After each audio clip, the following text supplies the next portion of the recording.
ओम नमः शिवाय ओम नमः शिवाय ओम नमः शिवाय ओम नमः शिवाय ओम नमः शिवाय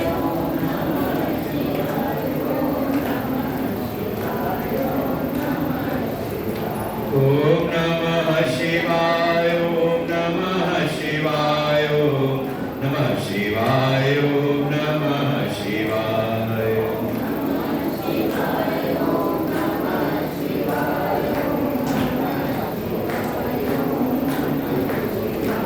ओम नमः शिवाय ओम नमः शिवाय ओम नमः शिवाय ओम नमः शिवाय ओम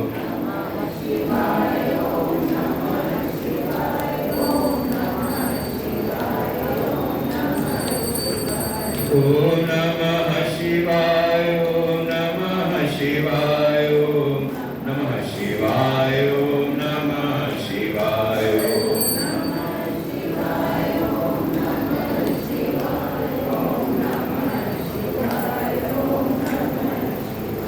ओम नमः शिवाय ओम नमः शिवाय ओम नमः शिवाय ओम नमः शिवाय ओम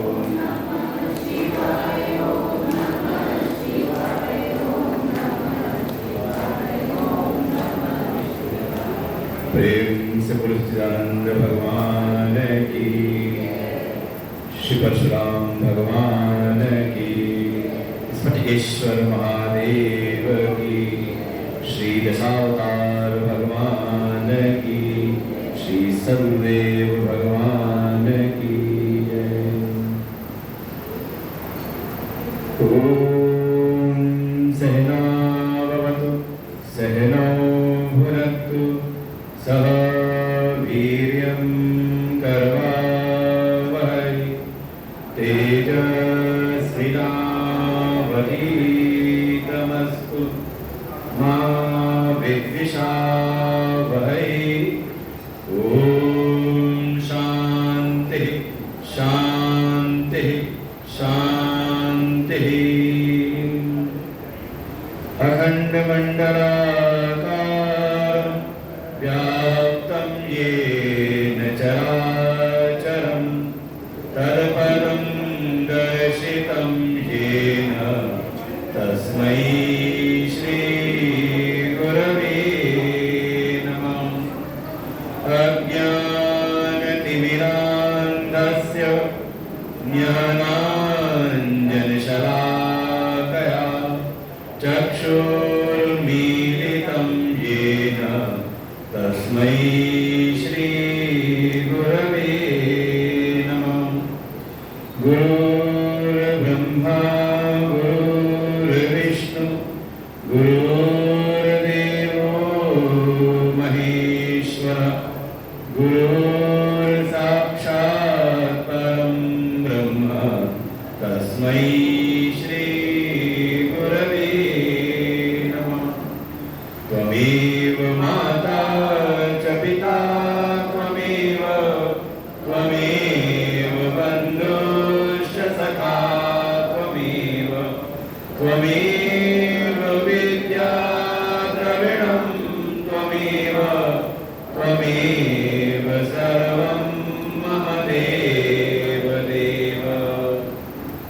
गजाननं भूतगणादिसेवितं कपिध्वजम्बूफलचारुभक्षणम् उमासुतं शोकविनाशकारकं नमामि विघ्नेश्वरपादपङ्कजम्। नारायणं नमस्कृत्य नरं चैव नरोत्तमं देवीं सरस्वतीं व्यासं ततो जयमुदीरयेत्। सानन्दमानन्दवने वसन्तम् आनन्दकन्दं हतपापवृन्दं वाराणसीनाथमनाथनाथं श्रीविश्वनाथं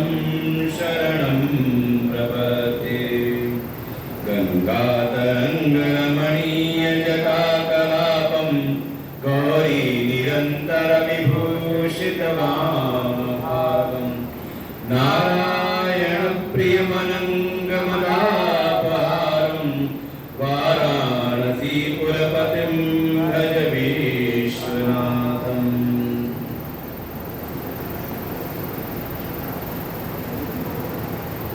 अनंत कोटि ब्रह्मांड नायक परात्पर ब्रह्म सच्चिदानंद स्वरूप इस मंदिर के अधिष्ठात्र श्री परशुराम भगवान जी के चरणों में कोटि नमन। समस्त दशावतार भगवान के स्वरूपों को हृदय से नमन। स्फटिकेश्वर महादेव जी को प्रणाम। परमात्मा के अभिन्न स्वरूप परम आदरणीय, परम श्रद्धेय, परम वंदनीय, अनंत श्री भूषित श्री सद्गुरुदेव भगवान के चरणों में कोटि नमन। मंदिर के आचार्यगण, उपस्थित भक्त, श्रद्धा भक्ति स्वरूपी मातृशक्ति। शिव और शिवा का संयोग, शिव पार्वती विवाह की कथा और उसके बाद भगवान शिव का गृहस्थ धर्म का जो निरूपण है, अगर इस शिव कथा के द्वारा, शिव विवाह की कथा के द्वारा तो हम अपने जीवन को भी संवार लें। हमारे मनुष्यों के जीवन का वर्गीकरण विभाग किया 4 आश्रम के रूप में। पहला आश्रम है ब्रह्मचर्य आश्रम, अर्थात जो जीवन का जो पहला विभाग है, 25 वर्ष तक ऐसा निर्देश दिया शास्त्रों ने, ऋषि मुनियों ने कि ये समय है शिक्षा के अर्जन के लिए। अपने भीतर हम गुण कौशल अर्जित करें, विद्या का अर्जन करें, जिससे कि हमारा पूरा जो जीवन है वो अंधकार में न जाए। इसलिए प्रथम वय में कहा जाए किसी गुरु की शरण में, जैसे कि आज की भी परंपरा है, भाई विद्यालय जाना हो तो कौन सी अवस्था में जाएंगे? हाँ ठीक है, बचपन में पढ़ने का मौका ना मिला हो तो बाद में चले जाए प्रौढ़ावस्था में भी। लेकिन शिक्षा अर्जन के लिए, विद्या अर्जन के लिए जो जीवन का पहला विभाग है, उसको नाम ही दिया ब्रह्मचर्य आश्रम। नियम संयम पूर्वक हम ज्ञान का अर्जन करें। फिर जो हमने ज्ञान की प्राप्ति की है, नीति का ज्ञान, धर्म का ज्ञान, थोड़ा व्यवहारिक ज्ञान, थोड़ा विषयों का ज्ञान, संसार के स्वभाव का ज्ञान, इस ज्ञान पूर्वक फिर गुरु की आज्ञा लेकर के हम गृहस्थ आश्रम में प्रवेश करें। जो भी हमारे मन के भीतर सुप्त वासनाएं हैं, इच्छाएं हैं, कामनाएं हैं, उनको हम पूरा करें, लेकिन धर्म पूर्वक, धर्म से संयुक्त होकर के, धर्म का त्याग करके नहीं। इसलिए चारों पुरुषार्थों में धर्म को पहला नंबर दिया है। धर्म, अर्थ, काम और मोक्ष। और देखें तो किनारे हैं, दोनों के किनारे हैं धर्म और मोक्ष, और बीच में है अर्थ और काम। जैसे स्पष्ट संकेत है कि ये बिल्कुल एक नदी के रूप में इसको आप समझें। अगर किसी नदी के जो तटबंध है, जो तट है, किनारे हैं, अगर मजबूत हैं तो उसमें कितना भी जल आए वो हमारे उपयोग में आता है। और मान लो कोई तट अगर कमजोर हो जाए, कोई किनारा कमजोर हो जाए तो फिर वही नदी का जल उस ओर फिर बाढ़ लेकर के आता है। ऐसे ही इस पुरुषार्थ चतुष्टय की जो नदी है, इसमें जो अर्थ काम ये जल है, और एक पड़ाव, इसका एक किनारा है धर्म, एक किनारा है, दूसरा तट है मोक्ष। अगर जीवन में धर्म की स्थापना हो और जीवन का लक्ष्य सदैव ही मोक्ष रहे, ऐसा निश्चित रहे जीवन में कि मनुष्य योनि की प्राप्ति हमें मोक्ष प्राप्ति के हुई है। धर्म और मोक्ष अगर जीवन के, अगर इस नदी के अगर 2 तट मजबूत हो तो बीच में अर्थ और काम जो भी आते हैं वो हमारे उपयोग में आते हैं, ये हमें सुख समृद्धि प्रदान करते हैं। और अगर एक भी तट कमजोर पड़ जाए तो यही अर्थ और काम हमारे जीवन का विनाश करते हैं।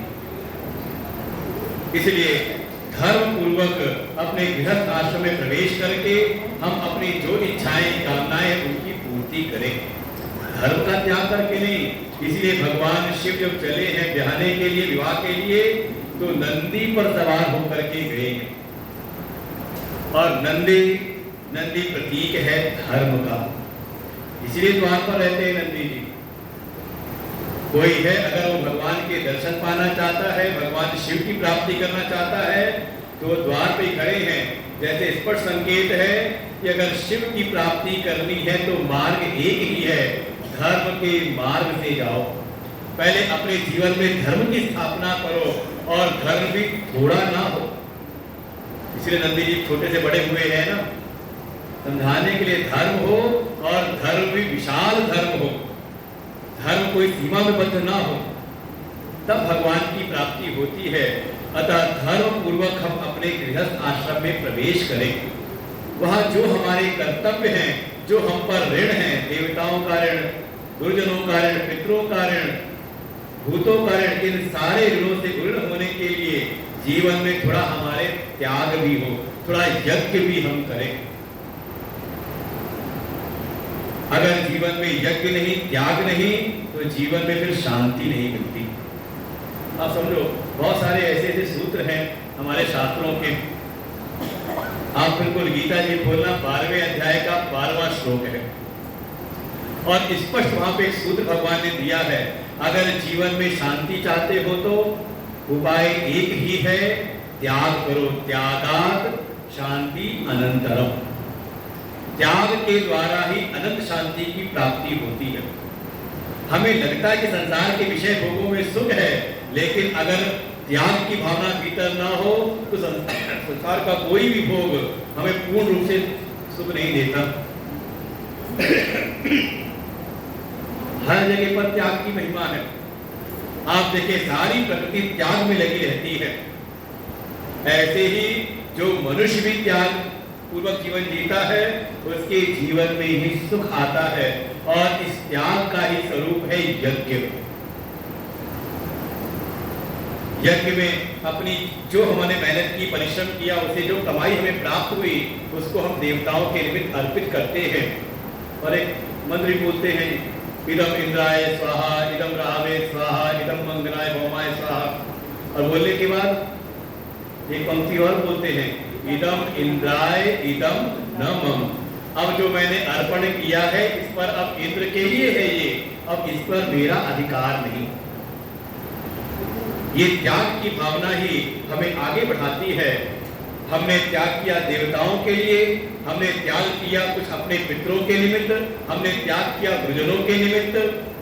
बदले में हमारे इस जो भी हमारे द्रव्य हैं, इनके द्वारा जब देवता, हमारे पितृगण, हमारे ऋषिगण, हमारे गुरुजन जब तृप्त होते हैं, तो तृप्त होकर के वो हमें भी बदले में तृप्ति प्रदान करते हैं।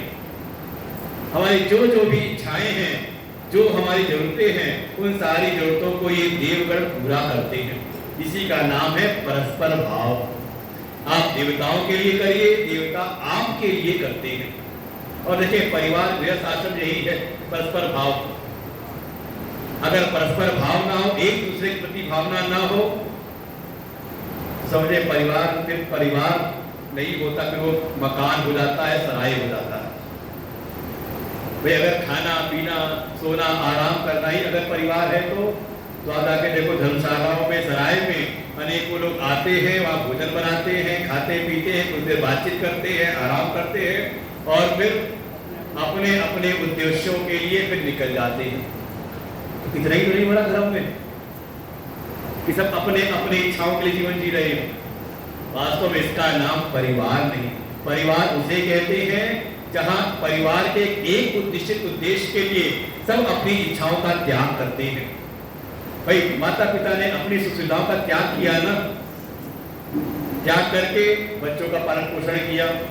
अच्छा, माता पिता अपने लिए जीना शुरू कर दे तो आजकल की एक नई पंक्ति चलती है समाज में, नए समाज में थोड़ा ज्यादा पढ़ लिख लेते हैं, कॉन्वेंट एजुकेशन ज्यादा प्राप्त हो जाती है, अंग्रेजी बोलना सीख लेते हैं, तो एक लाइन सीख लेते हैं, इट्स माई लाइफ, हमारा अपना जीवन है। अच्छा, उन मूर्खों से ये कहा जाए अगर यही बात तुम्हारे माता पिता ने सोच ली होती उस समय, तो जब तुम पैदा हुए थे कि ये तो हमारी भी जिंदगी, हमारा भी जीवन है, तो आज हमारी स्थिति क्या होती? वास्तव में अगर किसी को तो लगता है कि मेरे लिए केवल मेरा अपना जीवन है, तो वो फिर मनुष्य शरीर में रह करके भी पशु से बढ़ करके नहीं है। समझे, शास्त्रों के ये उपदेश है, ये संदेश है। अगर हमने ये जीवन शैली नहीं सीखी, ये जीवन सूत्र नहीं पकड़े, समझो भी हमने जीवन में सत्संग नहीं किया। ये पशु का जीवन होता है कि उसको बहुत अल्प समय तक पारिवारिक जिम्मेदारी उसके संबंध हैं उसका ज्ञान रहता है और कुछ समय बाद उसको भूल जाता है। अगर ऐसा ही जीवन हम भी जी रहे हैं केवल अपने स्वरूप के लिए, तो भले भगवान की कृपा से मनुष्य जीवन मिला है, लेकिन अभी हम हैं बिल्कुल पशुवत ही। अपना जीवन नहीं, बल्कि महिमा तो उसकी है जो दूसरों के लिए जीवन जिए। माता पिता ने अपनी शक्ति सामर्थ्य लगाई अपने बच्चों पर, अपने बच्चों को पढ़ाया लिखाया, उनको समृद्ध किया ज्ञान विद्या इत्यादि से, जो उनकी आवश्यकताएं थी उनकी पूर्ति की। धीरे धीरे वो बच्चा जो था, जो असहाय था, वो अपने पैरों पर खड़ा हो गया, उसमें सामर्थ्य आ गई। लेकिन दूसरी ओर जो माता पिता जो सामर्थ्यवान थे, धीरे धीरे उनकी सामर्थ्य क्षीण हो गई है कि नहीं? ये तो हो रहा है ना, एक बढ़ रहा है तो एक क्षीण हो रहा है। अब जो बढ़ा हुआ है, अब उसका कर्तव्य है कि अब उन असहाय होते जो माता पिता हैं, अब वो उनकी सेवा करें। ये अगर परस्पर भाव बना हुआ है तो समझे कि हाँ, ये परिवार में जीवन जी रहे हैं। अपनी इच्छा नहीं, बल्कि दूसरों के लिए। कोई केवल अपने परिवार तक ही सीमित हो जाए तो, अब ये नहीं कि परिवार की बात बताई तो अपने परिवार में सीमित हो जाए। परिवार एक समाज का हिस्सा है, समाज का एक अंश है, तो हमारे ऊपर कुछ कर्तव्य है समाज के प्रति, क्योंकि हम समाज से बहुत सारी सुख सुविधाएं व्यवस्थाएं प्राप्त करते हैं। समाज की सारी व्यवस्थाएं कोई एक व्यक्ति नहीं बना सकता। हमें आश्रित होना पड़ता है शिक्षा के लिए, सुरक्षा के लिए, सारी और भोजन पानी की व्यवस्थाओं के लिए। जिसकी जिसकी जो सामर्थ्य है वो अपने अपने जो पदार्थ है उसका उत्पादन करता है और सब आपस में एक दूसरे के ऊपर आश्रित रहते हैं। तो इसी क्रम में हमारे भीतर प्लस समाज के प्रति जो हमारे कर्तव्य उसके प्रति भी त्याग की भावना रहनी चाहिए। और इसी क्रम में धीरे धीरे फिर यही त्याग की भावना बढ़ते बढ़ते देवताओं के प्रति त्याग और भगवान के प्रति हमारा समर्पण कराती है। इसलिए त्याग परम आवश्यक है। गृहस्थ में गए हैं तो गृहस्थ में केवल अपना जीवन नहीं, और देखिए गृहस्थ में जाओ तो कैसे जाओ, तो समझ लो भगवान शिव के जैसे। आप कभी विचार करना रामचरितमानस में प्रभु श्री राम का विवाह हुआ और विवाह करके जब चारों भाई वापस आए तो यहाँ पर बाल कांड की कथा विश्राम लेती है और फिर अयोध्या की कहानी शुरू होती है, अयोध्या कांड। और जैसे ही अयोध्या कांड शुरू हुआ तो आपने देखा वो मंगला जो भी कहते हैं राजस्थान के जितने भी कांड हैं, सोपान हैं, सबका प्रारंभ मंगलाचरण से होता है। जैसे प्रारंभ में ही 7 श्लोकों में 9 लोगों की स्तुति की गई है। ऐसे ही जब अयोध्या कांड प्रारंभ होता है तो वहां भी मंगलाचरण स्तुति है। और किसी को ध्यान हो किसकी स्तुति की है वहां पर? सबसे पहले यस्यांके जय भाति भूदर सुता देवा पगामस्तके भाले भार दुर्गले चगरलम यस्योरसी व्याधरात। किसकी स्तुति है? समझ में आया आपकी? भगवान शिव की स्तुति वहां पर की है। सोयम भूति भूषण सुरवर सर्वाधिपा सर्वदा सर्वा सर्वगता शिवा शशिनिभ श्री शंकर पातु मां। हे शिव, हम आपको नमन करते हैं, आपकी शरण में आते हैं। भगवान जा रहे गृहस्थ आश्रम में और स्मरण किया है भगवान शिव जी को, क्योंकि गृहस्थ के जैसे निवृत्ति के लिए परम आदर्श है भगवान शिव, ऐसे ही प्रवृत्ति के लिए भी भगवान शिव परम आदर्श है। क्या कारण है? जैसे ही कोई गृहस्थ आश्रम में प्रवेश करता है उसके सामने द्वंद्व आकर के खड़े होते हैं। दो प्रकार की परिस्थितियां आती, विरोधी परिस्थितियां आती है सामने, दो को संभालना पड़ता है।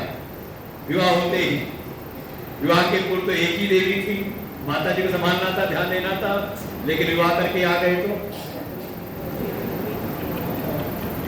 बड़ी उजर का सब है, समझ में आता नहीं क्या करना चाहिए। अच्छा मान लो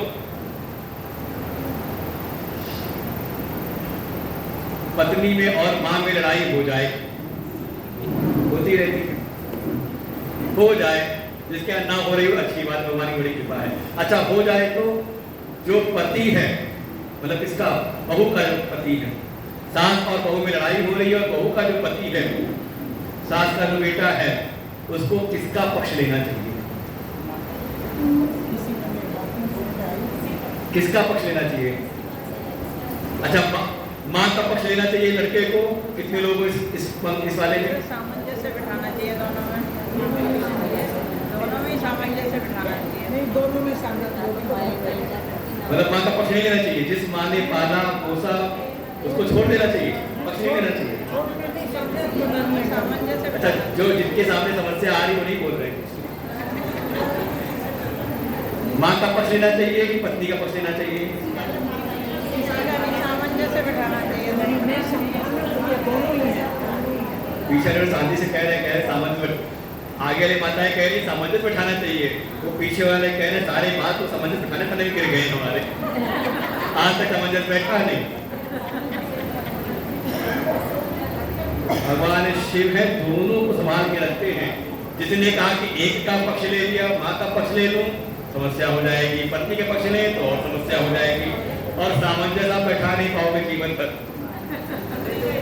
क्योंकि दोनों को ही लगता है कि मैं ठीक हूं, मैं सही, क्योंकि वहां कहीं ना कहीं तात्कालिक कोई विषय है, उसको उस समय टाल देना चाहिए।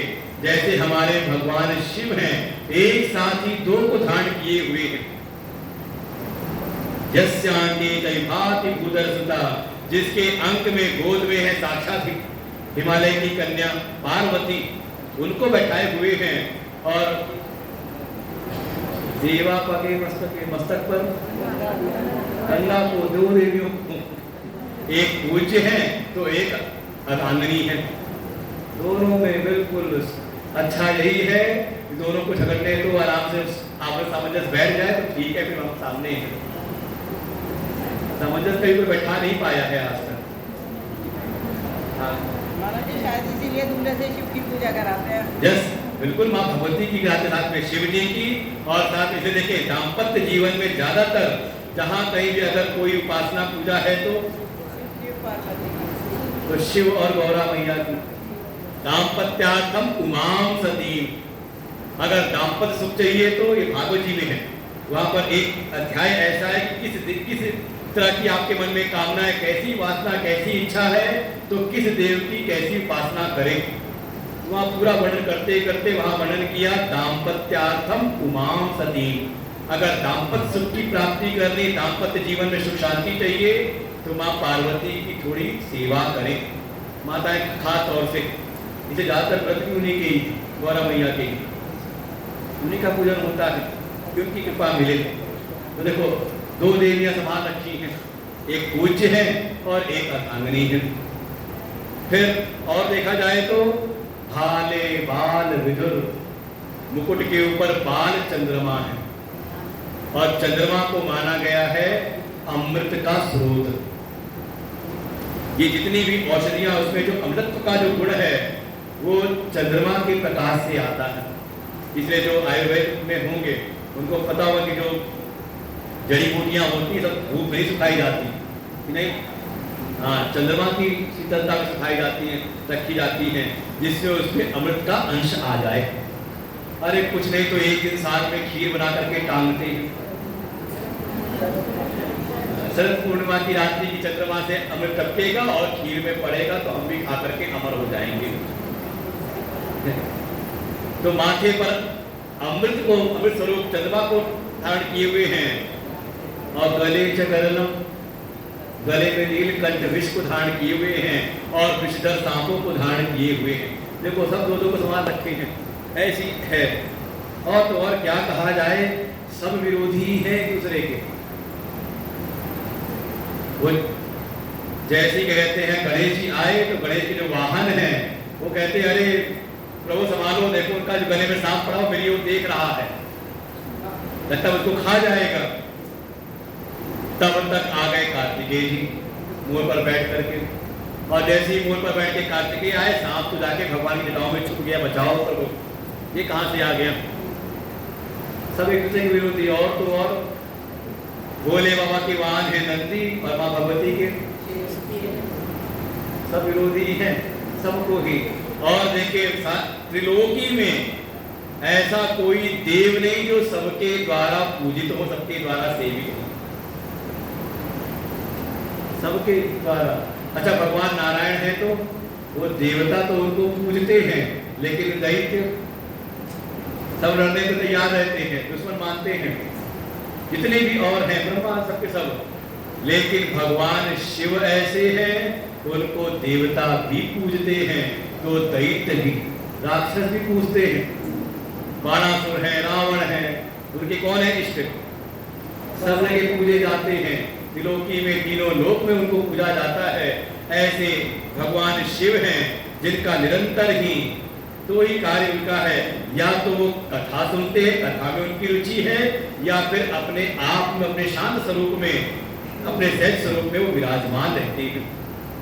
वास्तव में अगर जीवन में शांति चाहिए तो थोड़ा कथाओं का श्रवण, ज्ञान की प्राप्ति करते रहें, और थोड़ा अपने ऊपर नियंत्रण, अपने ऊपर संयम भी हो, थोड़ा ध्यान का भी अभ्यास रहे।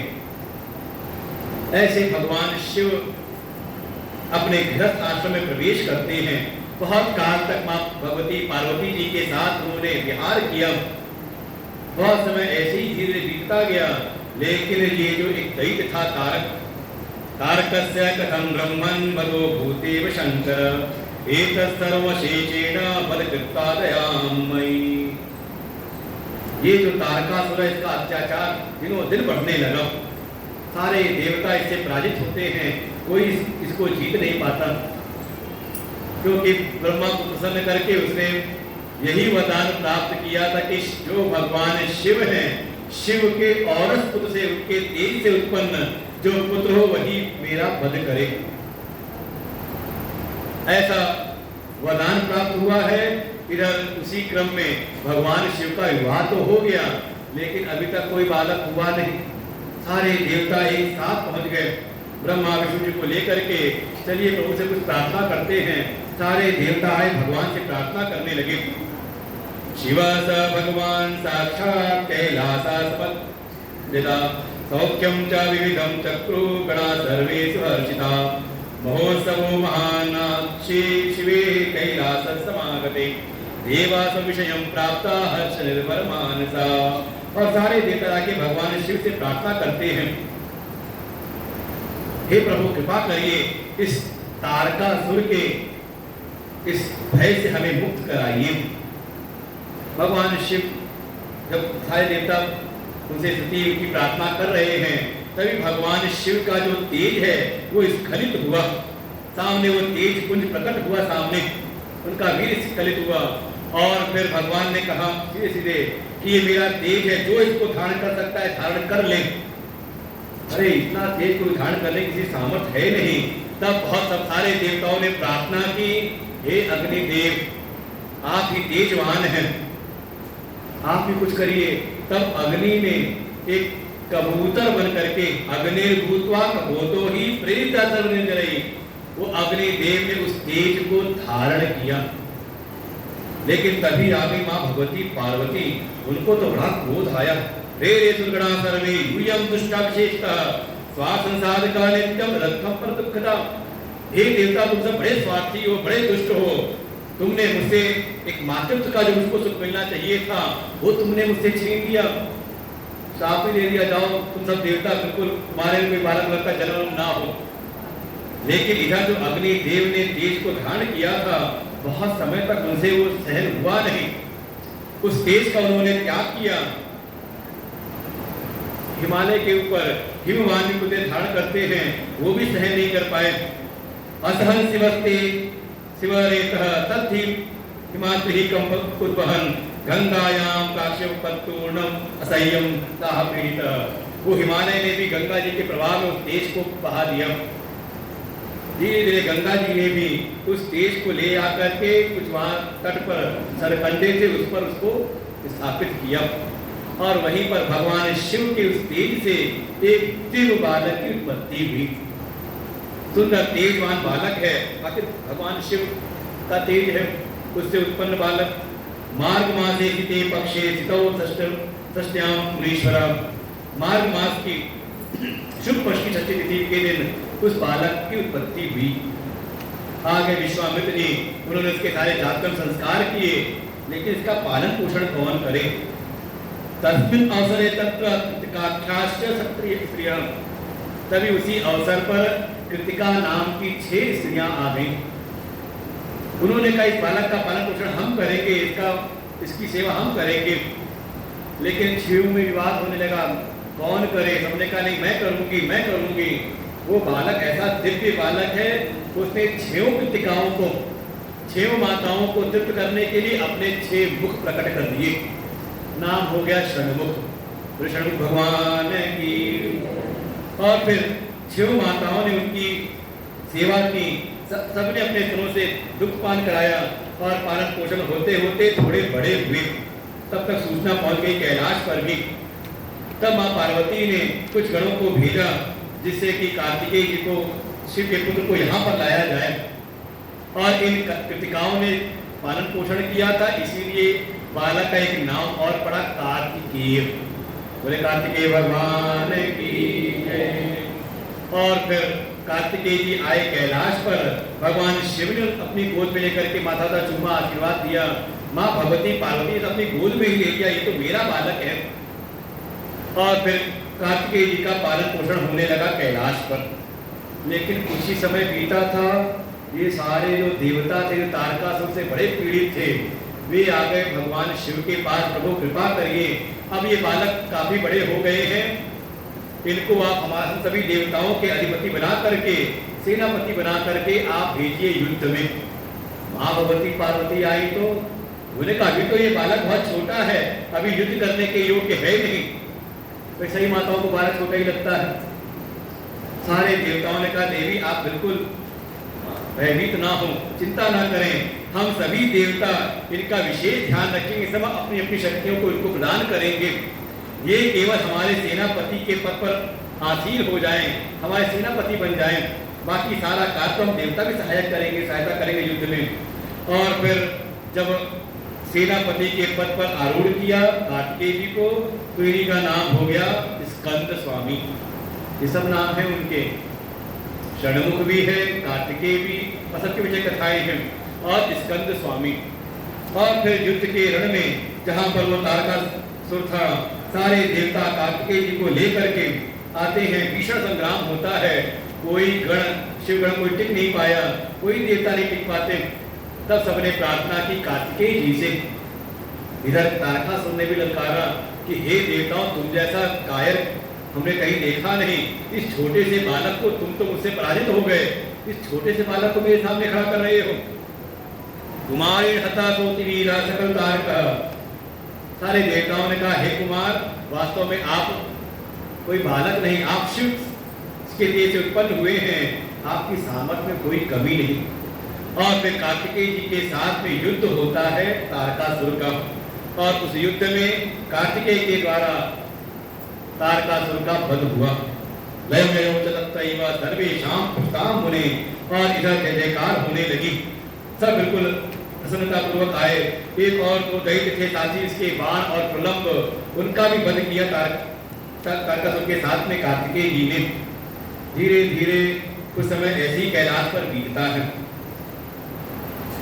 एक समय ये जो माँ पार्वती है, इनकी 2 सखियां हैं, नाम है जया और विजया। ये कभी न कभी माँ पार्वती के कान में कुछ न कुछ भरती रहती है। तो देखो बिल्कुल आपको कुछ सुनाने वाले हो, बार बार उनकी बात सुनते रहो, तो कभी न कभी आपको बात सही भी लगती है। ये जया विजया आकर के माँ भगवती के पास कहती है, हे देवी, इस कैलाश पर देखिए अनेकों अनेकों गण हैं। रुद्रश्च गणा सर्वे शिवस्याज्ञा परायणः। बहुत सारे पर्वत गण हैं, नंदी भृंगी इत्यादि बहुत सारे गण हैं, लेकिन सबके सब शिव की आज्ञा मानने वाले हैं। हमारा पर्सनल कोई गढ़ नहीं है, इसलिए हमारी आज्ञा भी नहीं मानते। हे देवी, कोई ना कोई अपना गढ़ होना चाहिए। माँ पार्वती कहती, अरे ये नंदी भृंगी जो हैं ये अपने ही गढ़ तो हैं। वो जया विजया बार बार कहती, हाँ बस अपने, बस नाम के ही अपने हैं, बाकी काम तो शिव का ही करते हैं। आपकी आज्ञा थोड़ा मानते हैं वो, आपके परवश या हमारे परवश नहीं रहते। वो तो केवल अगर हम कोई आज्ञा दे और उधर से दूसरी आज्ञा आ जाए तो हमारी बात नहीं सुनते। वो शिव की आज्ञा का ही पालन करते हैं। कोई अपना होना चाहिए। पार्वती जी कहते हैं, बस ठीक रहे थे, चुपचाप शांत रहे। लेकिन एक दिन की घटना, एक काले चम, एक दिन की घटना ऐसी हुई कि माँ पार्वती अपने सखियों के महल के भीतर स्नान कर रही थी और तभी आगमन हो गया भगवान शिव का। अपने घरों के साथ भगवान शिव प्रवेश करते हैं और सीधे उसी स्थान पर आ गए। माँ पार्वती को थोड़ा संकोच हुआ, लज्जा महसूस हुई, और फिर जब भगवान शिव चले गए तब उनको लगा कि मेरी जो सखियां हैं जया विजया, बात तो ठीक ही कहती हैं कि अपना भी कोई गढ़ होना चाहिए जो मेरी आज्ञा से किसी को भीतर न आने दे। और फिर माँ भगवती ने उसी दिन कुछ उपटन लगाया और उपटन लगाते हुए अपने महलों से एक पुतला बनाया बालक का, और साक्षात पराशक्ति हैं, परा अंबिका हैं, अपनी शक्ति उसमें संचारित की। और देखते ही देखते पुरुषम निर्ममो धातु सर्वलक्षण संयुतम विशालम सर्वसौभाग्यम महाबल पराक्रम, शौर्य पराक्रम से युक्त, सारे गुण लक्षणों से युक्त एक सुंदर बालक सामने प्रकट हो गया। मैं कौन हूं, मेरा क्या काम है, ऐसा उस बालक ने पूछा। पार्वती जी ने कहा, मत पुत्रस्तम मदीयो असि ना अन्य कष्टिहासि में हे मुक्त पुरुषो नमस्कृत शिवाम जगो। माँ पार्वती ने कहा, अरे बालक, तू मेरा पुत्र है और केवल तू ही मेरा है, यहाँ और कोई मेरा है नहीं। ऐसा जब सुना तो बालक ने प्रणाम किया, माता आपको नमस्कार है, किम कार्य मिलते, बताइए मेरा क्या कार्य है, मैं क्या करूं। देख अतिक्रमण करोनितम, आप बताइए आपकी जो इच्छा हो, जो कार्य आपको करवाना हो उसको बताइए, मैं आपकी सेवा करूंगा। पार्वती मैया ने कहा, तू मेरा द्वारपाल है, तू द्वारपाल बन जा। हेता मदवाक्यम द्वारपालो भवाद्य में, तू मेरा द्वारपाल बन जा। बिना मेरी आज्ञा के, बिना मदाज्ञा सत्पुत्रम नहीं वायान मत गृहांतम, बिना मेरी आज्ञा के कोई भीतर प्रवेश ना करे, इस बात का ध्यान रखना। और फिर एक दिन मैया ने कहा, पुत्र खड़ा हो जा द्वार पे, और बिल्कुल बिना मेरी आज्ञा के कोई प्रवेश ना करे, मैं भी जा रही हूँ स्नान करने के लिए। वो बालक ने कहा, माता अगर मान लो कोई ऐसा आए मैं मना करूं और वो माने ना तो, वो भी हटाता था सत्यमेत, अगर कोई हट पूर्वक जबरदस्ती भीतर प्रवेश करना चाहे तो क्या करना, तो क्या करूं फिर उस समय। माता ने फिर पकड़ाई एक बढ़िया मुदगर जैसी लाठी पकड़ाई, इत्युक्त्वा ततो तस्मै यष्टिं चातिदामुने तदीयं रूपमालोक्य सुंदरम हर्षमागतः, एक सुंदर बढ़िया सुदृढ़ मजबूत एक लाठी दिया बालक के हाथ में। कहा, बालक फिर इसका भी प्रयोग कर लेना अगर कोई तेरी बात ना माने तो। और इधर तो चली गई द्वार पर खड़ा करके और स्नान करने गई। इधर भगवान शिव और बड़े कौतुकी चले आए लीला विशारद भगवान शिव और प्रवेश करने लगते हैं। लेकिन जैसे ही द्वार पर आए तो देखा ये बालक खड़ा है, और देखते ही शिव गणों को, भगवान शिव को उस बालक ने तुरंत कहा, मात्र आज्ञा बिना देव गम्यताम न त्वया, हे देव बिना माता की आज्ञा के आप भीतर नहीं जा सकते। और थोड़ा अपना वो जो लाठी वठी थी उसको भी कुछ सहलाया होगा और ठोका ठाका होगा, बिना माँ की आज्ञा के कोई अंदर जाएगा नहीं। भगवान शिव बड़े आश्चर्यचकित हुए कि ये नया गढ़ कहाँ से आ गया, अरे इसको पता नहीं कि मैं अपने ही महल में जा रहा हूँ, मेरा महल है। उसको बोला, मूर्खोसी तुम न जाना कि शिव हम गिरिजापति, अरे मूर्ख तुम मुझको नहीं जानता, मैं शिव हूँ, पार्वती का पति हूँ, स्वगृहम यामिरे, बालक, अरे मैं अपने ही घर में जा रहा हूँ, तू कौन था मुझको मना करने वाला? तो बालक भी बड़ा हठी, चाहे कोई भी हो, आप शिव हो चाहे क्या हो आप, लेकिन माँ की आज्ञा नहीं है तो भीतर कोई प्रवेश करेगा नहीं। तब भगवान श्री पीछे गए, अपने गणों से कहा, जाके देखो ये कौन सा नया गण आ गया है, इसको देखो ये कौन है, इसको हटाओ यहाँ से जल्दी से। सारे गण आए, देखिए बालक तो बहुत सुंदर है, बहुत सुंदर गण है, लेकिन ये अचानक ये नया कहाँ से गण आ गया? तब जाके पूछा, वो सी तुम कुता आया था? अरे बालक तुम कौन हो, कहाँ से आए हो, तुम हमारे स्वामी शिव को मना क्यों कर रहे हो? तुम हो तो बहुत सुंदर। तो गणेश जी भी जो ये पूछे, जो ये कहे वही वो भी कहे, देखने में सुंदर तो तुम सब भी हो, ये बताओ तुम कौन हो, कहाँ से आए हो? जल्दी से यहाँ से हट जाओ, जल्दी यहाँ से रास्ता खाली करो, जगह खाली करो। जब बार बार एक बालक ने हट किया, तब वो जो गण हैं उन्होंने चेतावनी दी, अरे बालक ऐसी धृष्टता मत कर, अगर भगवान शिव कुपित हो गए तो आज तेरे प्राणों का अंत हो जाएगा। वो बालक ने अपनी लाठी वाली जोर से धमकाई होगी, खाती होगी, कहा मैंने का कोई ये देख रहे हो, चुपचाप यहाँ से निकल जाओ, नहीं तो कहीं ऐसा ना तुम लोग का प्राण हो जाए। सारे गण गए भगवान शिव के पास में, कहते बालक बहुत जिद्दी है, हट नहीं रहा।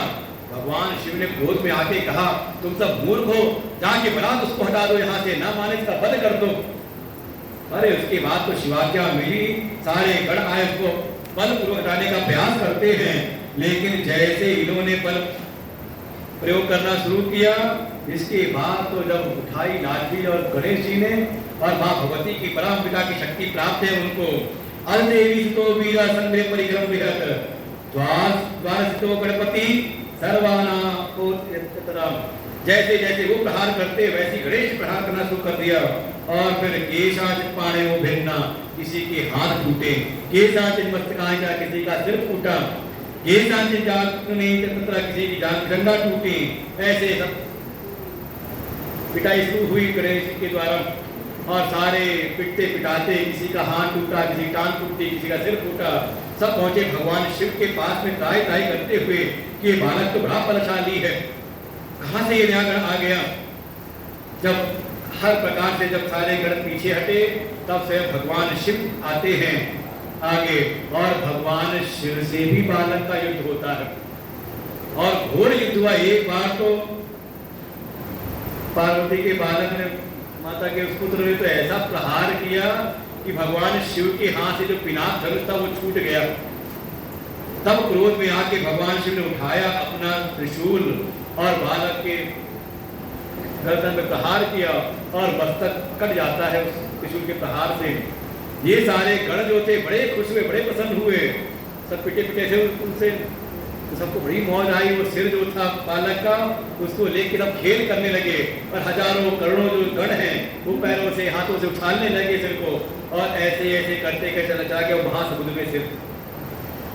यहाँ भीतर सूचना मिली माँ पार्वती को कि आपके बालक को स्वयं भगवान शिव ने उसका वध कर दिया है, उसका मस्तक छिन्न भिन्न कर दिया है। उसके बाद तो माँ भगवती आई, अपनी शक्तियां प्रकट करने लगती हैं अत्यंत रोष में, आज तो सारे इस जगत का प्रलय कर दूंगी। वो अनेकों अनेकों दिव्य शक्तियां प्रकट हो गई, था, और उन प्रकट हुई शक्तियों को आज्ञा दी, जाओ देव यक्ष राक्षस गंधर्व जो मिले सामने सबका संहार कर दो। जब तक मेरा पुत्र जीवित नहीं होता तब तक इस संसार में कोई बचेगा नहीं। सारे गण गए माँ भगवती की स्तुति करते, माँ शांत हो जाओ, शांत हो जाओ। उसने कहा नहीं, मत पुत्रो यदि जीवित तथा संहार नहीं, जब तक मेरा पुत्र जीवित नहीं होता तब तक ये सृष्टि का संहार रुकेगा नहीं। और केवल जीवित ही नहीं, यथा ही भवताम मध्ये पूज्यो यं च भविष्यति, मेरा बालक जीवित भी हो और सबके द्वारा पूजित भी हो, सर्वाध्यक्ष हुए, सबका अध्यक्ष बने, सबसे श्रेष्ठ हो जाए। तब सभी देवताओं जाके भगवान शिव से प्रार्थना की। भगवान शिव ने कहा कोई बात नहीं, गणों को आज्ञा दी कि चले जाओ उत्तर दिशा की ओर, उत्तरस्याम पुनर्याता प्रथमम यो मिलेत्यः, उत्तर दिशा की ओर जाओ। जो सबसे पहला कोई अगर जीव मिले उसका मस्तक काट करके लाके इनके धड़ पर रख देना, मेरी कृपा से जीवित हो जाएंगे। और जब ये सारे गण गए, सबसे पहले उनको एक दांत वाला एक हाथी मिला। प्रथम मिलता तत्र हस्ती चाप एक दंत का, एक दांत वाला हाथी मिला, उसी के मस्तक को काट करके वो ले आए और इस बालक के धड़ पर रखा। और भगवान शिव के केवल स्पर्श मात्र से ही वो बालक जीवित हो गया। लेकिन मां पार्वती ने देखा, अरे मेरा इतना सुंदर बालक था, ये कैसा बना दिया उसको, आधा मनुष्य आधा पशु, ये कैसा बना दिया। भगवान शिव ने कहा चिंता ना करो, जैसा भी है ये अत्यंत ही सुंदर हो जाएगा। और तो और सभी देवता अपनी अपनी शक्तियां देने लगे। और भगवान शिव ने कहा, हे देवी आप दुखी ना हो, ये जो आपका बालक है ये मेरे सारे गणों का ईश्वर होगा, ये सारे गणों का अध्यक्ष होगा, सारे गणों का स्वामी होगा। और तभी नाम पड़ा गणेश, जो सारे गणों का ईश्वर हो, स्वामी हो। बोले गणेश भगवान की। और तो और भगवान शिव अनेकों को वरदान देते हैं कि हे देवी तुम्हारा ये जो बालक है ये अपने भक्तों के विघ्नों को हरने वाले होंगे, नाम होगा विघ्नहर्ता। और तो और सारे देवता के अपनी अपनी सेवा देने लगे, अपने अपने शक्तियां देने लगे उनको। और सभी देवताओं ने विधान बनाया कि ये जो बालक है केवल विघ्नहर्ता ही नहीं, अगर कोई हम सभी देवताओं के पूजन के पूर्व अगर इनकी अग्र पूजा नहीं करेंगे, सबसे पहले इनकी पूजा नहीं करेंगे, तब तक कोई भी देवता उस व्यक्ति की पूजा को स्वीकार नहीं करेंगे। और जो कोई गणेश जी का स्मरण नहीं करेगा देवताओं के पूजन के पूर्व, तो उनके कार्य में विघ्नकर्ता भी होंगे, दोनों काम करते हैं, विघ्नकर्ता भी हैं और विघ्नहर्ता भी है।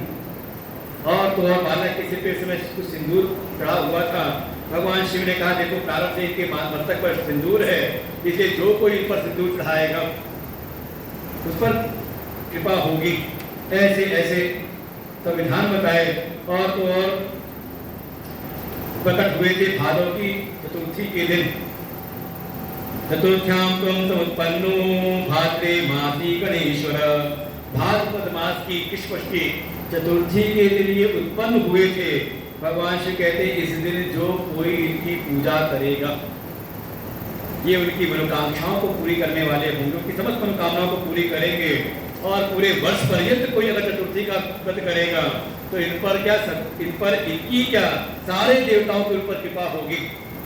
ऐसे ऐसे जब विधान बनाए तब मां पार्वती प्रसन्न हुई और अपने बालक को अपनी गोद में ले लिया। और अब एक नहीं दो पुत्र हो गए, कार्तिकेय बड़े पुत्र हो गए और गणेश जी छोटे पुत्र। धीरे धीरे समय बीतता जाता है और दोनों की जो लीलाएं हैं बालकों की देख करके मंत्रमुग्ध होती हैं। शिव और शिवा दोनों प्रसन्न होते हैं, आनंदित होते हैं। देखो हमारे बालक कैसी लीलाएं कर रहे हैं। बिल्कुल व्यस्ति बस गई भगवान शिव की, माँ पार्वती हैं, दो बच्चे हैं, हम दो हमारे दो, बिल्कुल तो वही चला होगा। लेकिन ये जो दोनों बालक हैं इसमें कभी न कभी, जैसे दो बच्चे हो तो कभी प्रेम से भी खेलते हैं, कभी लड़ते भी हैं, तो कभी कभी टकराहट भी हो जाती है, झगड़ा भी हो जाता। एक दिन तो ऐसा झगड़ा हुआ, वो कार्तिक ने हट किया, नहीं मैं बड़ा हूं, पहले मेरा अधिकार होगा। गणेश जी ने कहा ठीक है तुम बड़े होगे, लेकिन गणों का अध्यक्ष मैं हूं, पहले मेरा अधिकार है। ऐसी मैं मेरा अधिकार, मेरा नंबर पहले आएगा, मेरा नंबर पहले आएगा, ये हक होने लगा। तब तक जब गणेश जी से वो बातों में जीत नहीं पाए, तब कार्तिकेय ने कहा ठीक है तुम गणाध्यक्ष होगे, गणेश होगे, सारे गणों के तुम स्वामी होगे, लेकिन एक अवसर तो ऐसा आएगा जब पहला नंबर मेरा आएगा। गणेश ने कहा वो कौन सा समय होगा? कार्तिकेय जी ने कहा विवाह का समय। जब विवाह का समय आएगा तो पहले विवाह बड़े का होता है, बड़े पुत्र का विवाह होता है, फिर छोटे का विवाह होता है। तब तो पहले बारात लेके मैं पहले जाऊंगा। गणेश जी ने कहा ऐसा नहीं होगा, उससे पहले मेरा ही नंबर लगेगा और पहले मेरा विवाह कर दो, पहले मेरा विवाह कर दो। अब झगड़ा इसी बात का होने लगा कि किसका पहले विवाह हो। आजकल उल्टा चलता है, आजकल बच्चे विवाह करने के लिए मना कर देते हैं, अभी नहीं करना है, बाद में करेंगे, अभी नहीं करना। समझ लो उनको गणेश की कथा सुनानी चाहिए, गणेश और कार्तिकेय जी की। पहले मेरा विवाह, अहम च प्रणेष्यामि अयम च ते पुनः पुनः परस्परम च नित्यम वै विवादे तत्पराभव। और ये आपस में परस्पर विवाद करते पहुंच गए माता पिता के पास में। शिव और शिवा विराजमान हैं और दोनों बालक आए, पिताजी पहले मेरा विवाह करो, माताजी पहले मेरा विवाह करो। अब दोनों माता पिता असमंजस पड़ गए, क्या करें, कैसे विवाह से छुट्टी दी जाए। तब भगवान शिव ने कहा, देखो तुम दोनों ही हमारे प्रिय हो, दोनों ही हमें अच्छे लगते हो, समान हो हमारे लिए, और तुम दोनों ही इस समय जो विवाद कर रहे हो, तो हम दोनों माता पिता ने मिलकर के एक नियम अभी तय किया है कि जो भी अस्माकं नियमा पूर्वम कृतश्च शुद्धो हिमाम, जो हमारे द्वारा बनाए गए इस नियम को पहले पूरा करके आ जाएगा, उसका हम पहले विवाह करेंगे। सूयताम सुसुतौ पीत्या, जैसे तुम हमारे नियम को पहले सुन तो लो। उन्होंने कहा, आप बताओ क्या नियम है, सुन तो लो नियम, क्या नियम है। तो कहा, यश्चैव पृथ्वीं सर्वां क्रांत्वा पूर्वपावजेत तस्यैव प्रथमं कार्य विवाह सुरक्षणम्। कहा, तुम दोनों में ये नदियां, पर्वत, गिरी, गुहा इत्यादि से संयुक्त ये जो पृथ्वी है, जो पहले इस पृथ्वी की पूरी परिक्रमा करके पहले आ जाएगा, उसका हम शुभ लक्षणों में पहले विवाह कर देंगे। अरे इतनी बात सुनी नहीं, जो रे वो मजा सुनता, इतनी बात सुनी नहीं कि कार्तिकेय जी ने तुरंत ही बुलाया अपने वाहन मयूर को, और मोर पर बैठे, और अभी मैं आता हूँ। ये तो चल पड़े, तुरंत रफ्तार पकड़ी।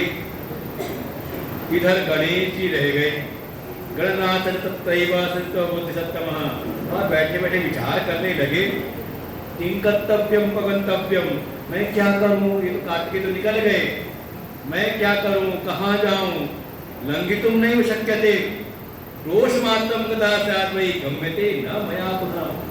मैं तो कोस मात्र भी नहीं चल सकता, अगर कोस मात्र चल भी गया तो फिर तो उसको विश्राम देना पड़ेगा लंबा, क्या करूं। तब उन्होंने एक मिट्टी निकाली, बढ़िया सा सिंहासन तैयार किया, उस पर आसन लगाया और गए।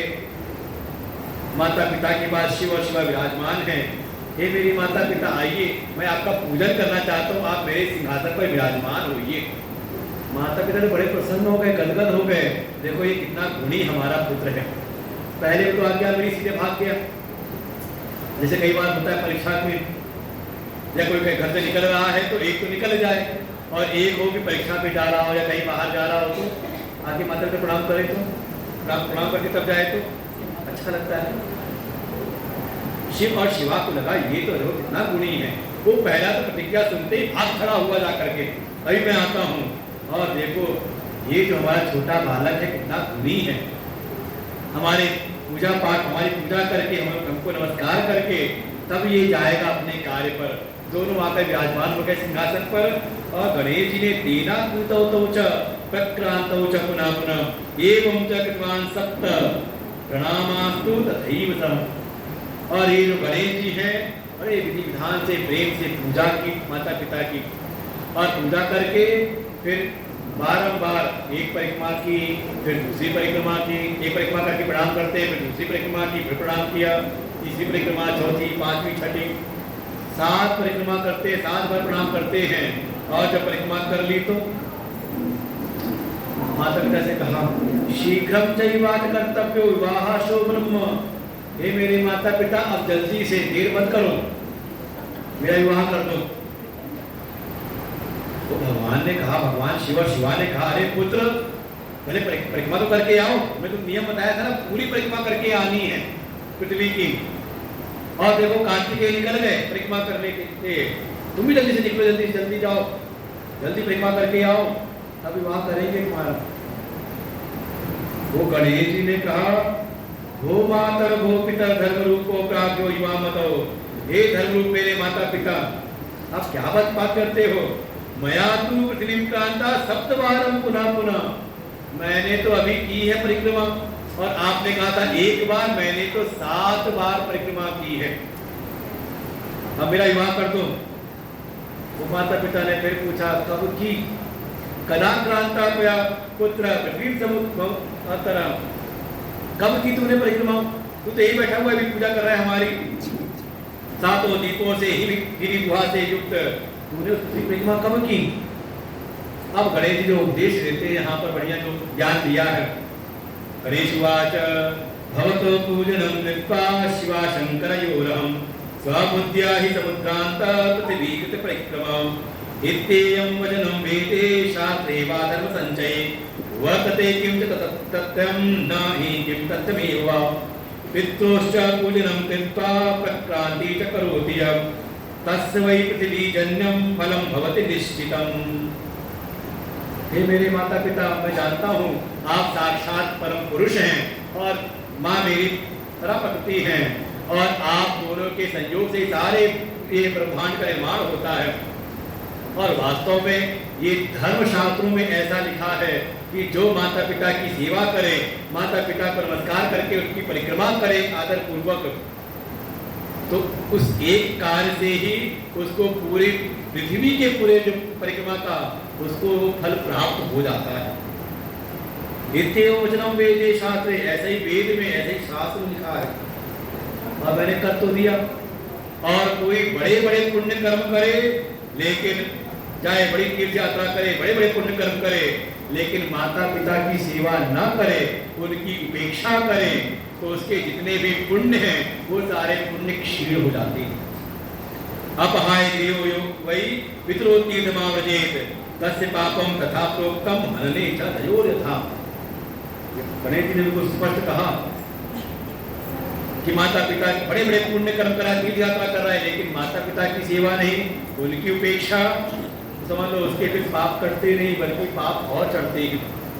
क्योंकि पुत्र का परम कर्तव्य है पुत्रस्य महतीर्थम पितृचरण पंकजम अनतीर्थम दूरे वै गत्वा संप्राप्यते पुनः। पुत्र का तो प्रथम कर्तव्य है अपने माता पिता की सेवा करे। जैसे कहा परस्पर भाव, माता पिता ने हमारी सेवा की है, हमको योग्य बनाया है, तो जब वे असहाय हैं तो अब हमारा कर्तव्य है कि हम उनकी सेवा करें। और ऐसे जिनको हमारी आवश्यकता है उनको त्याग करके अगर कोई जाके बड़े बड़े पुण्य कर्मों में लगा रहे तो बहुत उसका फल नहीं होता। ऐसे ऐसे उन्होंने किया और कहा, हे पिताजी, हे माताजी, शीघ्रम च भवितव्यो में विवाह प्रियताम शुभ अथवा वेद शास्त्रम च वलीकम तत्ताम इति। हे मेरे पिता, हे मेरी माँ, अब मेरा शीघ्र विवाह कर दो। या तो मेरा विवाह करो या तो ये कह दो कि ये जो बातें वेद शास्त्र में लिखी हुई हैं ये सारी बातें झूठी हैं।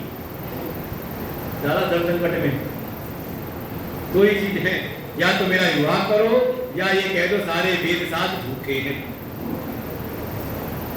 अब क्या करते हैं? लेकिन शिव और शिवा बड़े प्रसन्न हुए बालक की बुद्धि देख करके।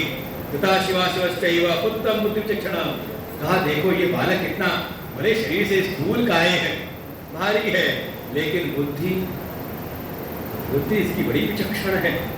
और इस संसार में बुद्धिर्यस्य बलम तस्य निर्बुद्धेत कुतो बलम कूपे सिंह मदोन्मत्त शुष्के निपातः। वास्तव में इस दुनिया में जिसके पास बुद्धि का बल है वास्तव वही बलवान है। और वो कहानी सुनी है ना कि बुद्धि के बल पर ही एक खरगोश ने बड़े से सिंह को कुएं में गिरा दिया था। कहानी सुनी कि नहीं सुनी? उसका दृष्टांत दिया है। इसलिए बुद्धि का बल, इसीलिए गणेश जी कहते हैं बुद्धि के देवता हैं। लेकिन उनका स्वरूप भी समझे कैसा है। बुद्धि कैसे तेज हो? तो कहा उनके कान कैसे हैं? का कान सूप के समान बड़े बड़े कान हैं। ये बुद्धि का बल तब आता है जब हम सुनते ज्यादा हैं, कि नहीं? बिना श्रवण के लिए ये नहीं आता ज्ञान। कहा जब हम ज्यादा वेद शास्त्रों का चिंतन करें, पहले श्रवण करें, चिंतन करें, तब बुद्धि का बल बढ़ता है। ऐसे और देखो सवारी वाहन भी क्या है? मूषक है, चूहा। चूहा काम क्या करता है? तब उतरने का काम करता है बढ़िया से। और खराब कपड़े नहीं काटता, अच्छी कपड़ा काटता है जो बढ़िया आपको काम का होगा। बेकार पड़ा होगा कोने पड़ा रहेगा वैसे ही, लेकिन बढ़िया नया वाला होगा उसे काटेगा। तो बुद्धि के बल को अगर बढ़ाना है तो बुद्धि को थोड़ा तार्किक बनाएं। बस ये कि कुतर्क ना करें, बुरे विचारों में तर्क ना लगाएं, बल्कि जो श्रेष्ठ विचार हैं उनका हम थोड़ा तर्क करें, अपने कल्याण के जो मार्ग है उनका विचार करें। ऐसे बुद्धि बुद्धि को कुशाग्र होती है।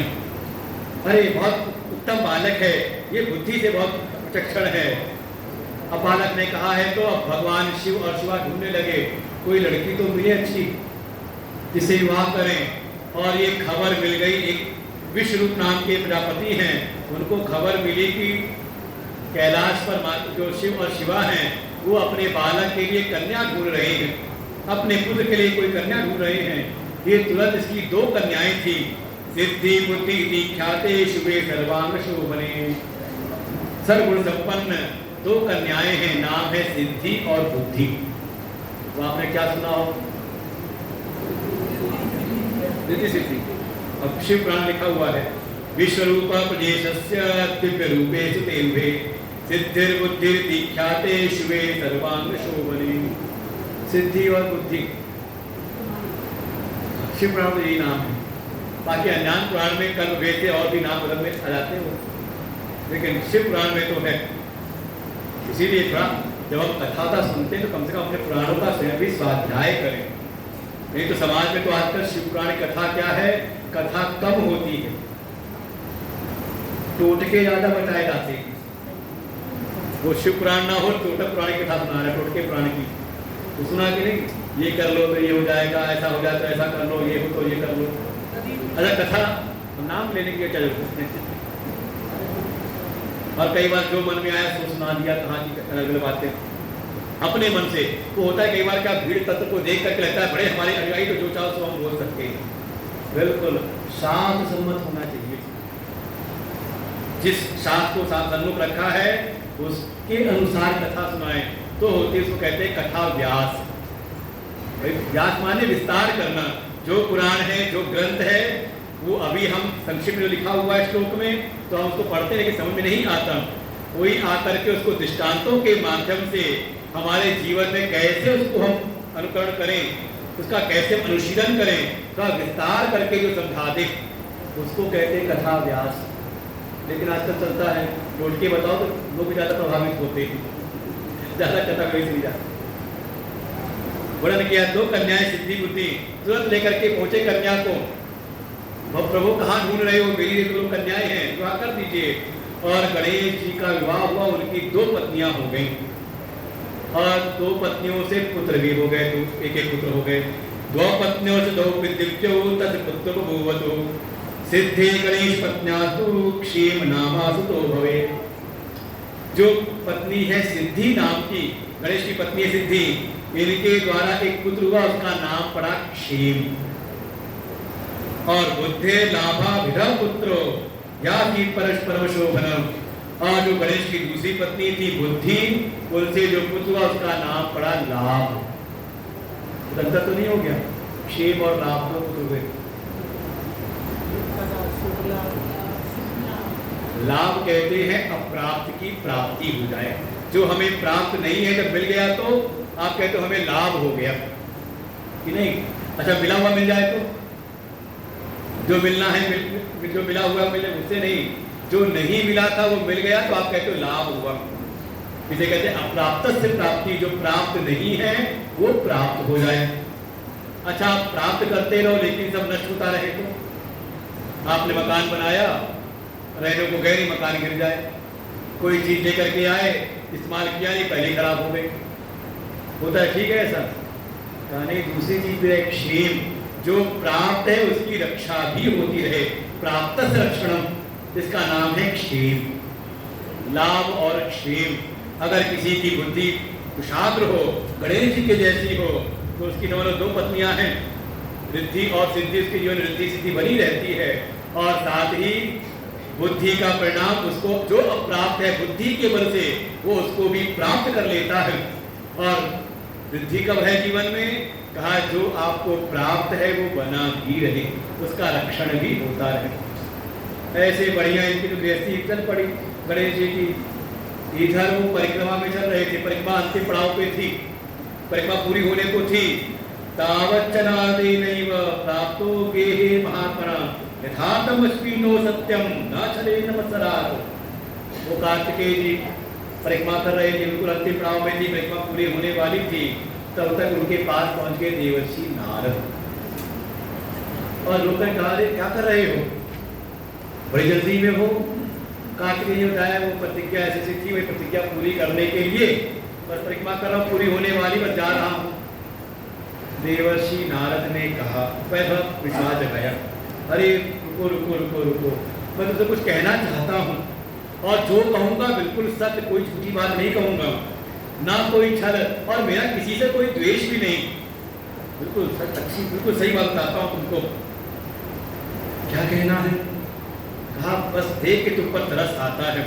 पितृभ्याम तो कृतम यच्च शिवया शंकरेण ते, तुम जो अपने माता पिता की बात को मान करके ये जो तुम परिक्रमा कर रहे हो ना, क्या बताऊं, मैं तो सत्य कह रहा हूँ, झूठ कीजिए, सत्यम सत्यम ब्रवीमि, हम बिल्कुल बस जो कहूंगा तो सच ही कहूंगा, झूठ कुछ नहीं कहूंगा। ये तुम्हारे साथ ना बड़ा छल किया तुम्हारे माता पिता ने।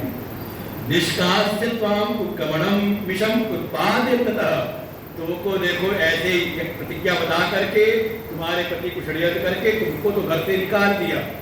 ये लिखा निष्कास्य त्वाम, तुमको तो घर से बाहर किया, और उधर गणेश से वरोकारी विवाह परशोभन, और अपने प्रिय पुत्र गणेश का विवाह कर दिया।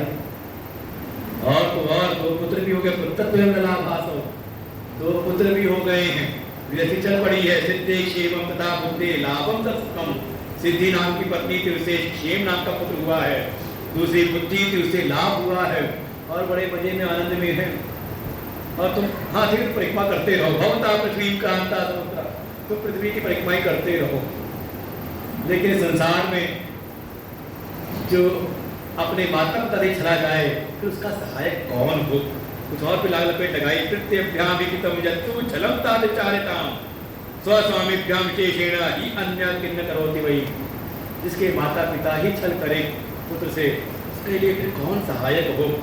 और तो ऐसी ऐसी बातें छोड़ा नहीं है, जब तक पक्के से सीधे सीधे कहा, तद्याद यदि गरम माता विक्रियणात् पिता यदि राजा हरति सर्वस्वम कस्मै किम च ब्रवीतु मैं। अब बताओ मैं क्या कहूँ? जिसकी माता ही जहर दे दे, जिसके पिता ही बेच दे, जिसका राजा ही उसका कष्ट दे उसको, तो उसका फिर सहायक कौन, कौन रक्षा करेगा? बस ऐसी बातें मेरे दिल में थी, मैंने सोचा तुमसे कह दूं। बाकी निवेदिता च सातेत्य यथेच्छति तथा गुरु, जो बात उसको सत्य सत्य पता थी वो तो मैंने तुझको बता दी। मेरे मन में किसी से कोई द्वेष नहीं, लेकिन अब तुम्हारे साथ कुछ अगर अनर्थ हुआ था तो मेरे मन में आए कि तुमसे मैं बता दूं। अब बाकी जैसी तुम्हारी इच्छा हो वैसा तुम करो। समझ ना, ऐसी कोई आता है घर में भी, इधर उधर की बात लगा, आप भी शांति से थे, प्रेम विवाह चल रहा था, अचानक कोई आया, इधर की बातें कही, अरे हमें क्या लेना देना है, बाकी तुम्हारी जैसी मर्जी तो वैसे जीवन जियो। कोई है तो नहीं, ऐसा मिलता तो नहीं कोई, तुरंत सावधान हो जाना कि कहीं ऐसा ना कुछ होने वाला। इतना कह के देवर्षि नारद तो निकले, लेकिन इन्होंने परिक्रमा पूरी की, अपने भवन में आए, हाथ पैर धो करके बिल्कुल मौन धारण कर लिया है, किसी कुछ बोलते चलते नहीं, मन में आया बिल्कुल ऐसा व्यवहार करता हूँ जैसे मुझे कुछ पता ही नहीं है, और चल पड़े माता पिता के भवन की ओर। वो रास्ते में तो बालक भी खेल रहे थे, बोलता है वो बालकों की माता ने कहा, इशारा गणेश ने इशारा किया होगा, ताऊ जी आए हैं, प्रणाम तो कर लो। तो बहुएं भी आए, उन्होंने प्रणाम किया होगा, तो माता ने बच्चों का प्रणाम करो, ताऊ जी आए, ताऊ जी है प्रणाम करो। तो प्रणाम किया, बालकों ने बड़े ऐसे व्यवहार किया जैसे कुछ पता होता है नहीं, कुछ आशीर्वाद दिया, लेकिन पहुंचे अपने माता पिता के पास में, जाके कहा पिताजी प्रणाम किया, आपको प्रणाम है, माता जी को प्रणाम किया, अब मेरा विवाह कर दीजिए। जैसा आपने कहा था मैं वो परिक्रमा पूरी करके मैं आ गया, और गणेश तुमको कहीं दिखे ही नहीं, ना तो मेरे आगे गए थे और ना कहीं उन्होंने मुझको पिछाड़ा था, वो तो कहीं पीछे होंगे, आराम से आ रहे होंगे। गणेश आप मेरा विवाह कर दो, मैं परिक्रमा पूरी कर ली। अब तो भगवान शिव और शिवा बड़े असमंजस में क्या कहे क्या करे। उन्होंने कहा अरे पुत्र ऐसी ऐसी घटना घटित हुई थी, वो जो हमने प्रतिज्ञा के लिए कहा था ना, तुम तो चले गए परिक्रमा करने के लिए, लेकिन गणेश ने ऐसी ऐसी सब व्यवस्था बनाई और ऐसा ऐसा करके हमें निरुत्तर कर दिया। हम भी उसको उत्तर दे नहीं पाए कि क्या उत्तर दे। बात सही थी बुद्धि के बल पर। वो कार्तिकेय जी ने कहा ऐसे तो ज्ञान उसको भी था, लेकिन वहां इस प्रकार की कोई परिक्रमा की बात नहीं थी, वहां बुद्धि के बल की बात थी। वहां तो ये था कि सातों द्वीपों समुद्रों से युक्त ये जो बाहर की पृथ्वी है, इसकी परिक्रमा करने की बात थी। आपने मेरे साथ छल कपट किया है, बिल्कुल, अब मैं एक क्षण भी यहाँ नहीं रहूंगा। और आपने मेरे साथ ऐसा छल किया, मैं प्रण करता हूं कि आजीवन विवाह ही नहीं करूंगा। और आजीवन ब्रह्मचर्य का व्रत ले लिया और कैलाश छोड़ करके बच्चा नाराज होकर चला गया दक्षिण देश की ओर। दक्षिण भारत में शिला है, शैल पर्वत, वहां जाकर के रहने लगा। और जब से आजीवन ब्रह्मचर्य व्रत का नियम लिया, तभी ही उनका एक नाम पड़ गया कुमार स्वामी। आप दक्षिण भारत में जाए तो यही नाम प्रसिद्ध है उनका, कुमार स्वामी। बड़ी उनकी पूजा होती है। कुछ दिन बीता जाके वो रह रहे कार्तिकेय जी दक्षिण भारत में शैल पर्वत पर, इधर कैलाश पर। अब माता पिता का देखो दिल ऐसे ही है। मान लो आपके दो बच्चे, एक तो पास रह रहा है मेरठ में और एक रह रहा है बेंगलोर में, पूना में। क्या होता है, कुछ दिन एक बच्चे के साथ रहते हैं, फिर मन में आता है चलो 4-6 महीने उससे भी मिलाएं।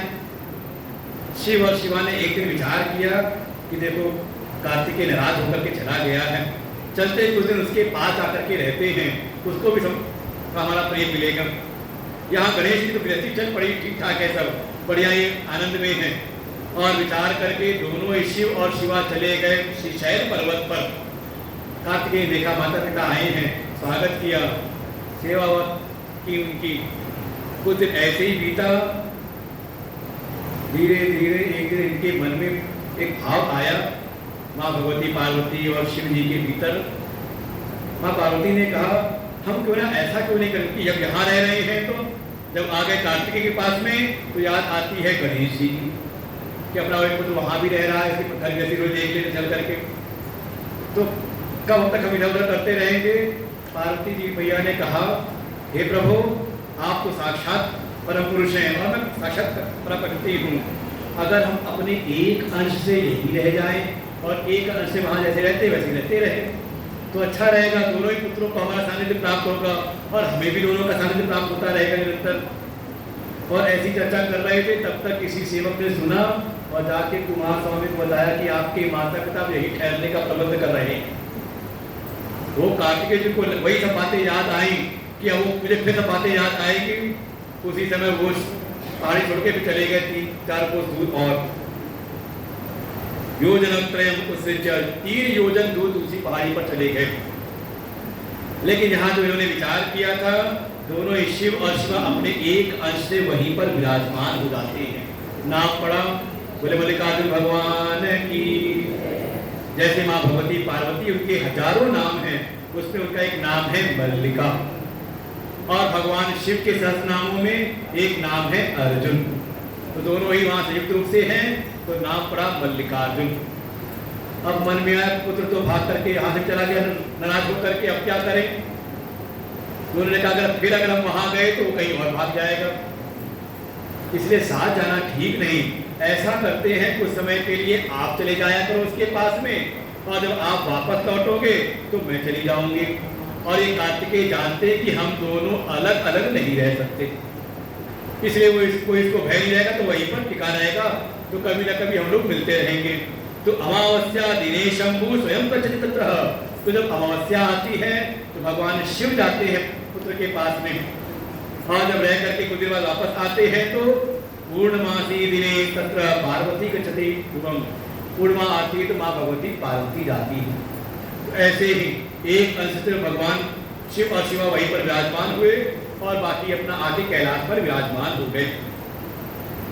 ओम नमः शिवाय, ओम नमः शिवाय, ओम नमः शिवाय, ओम नमः शिवाय।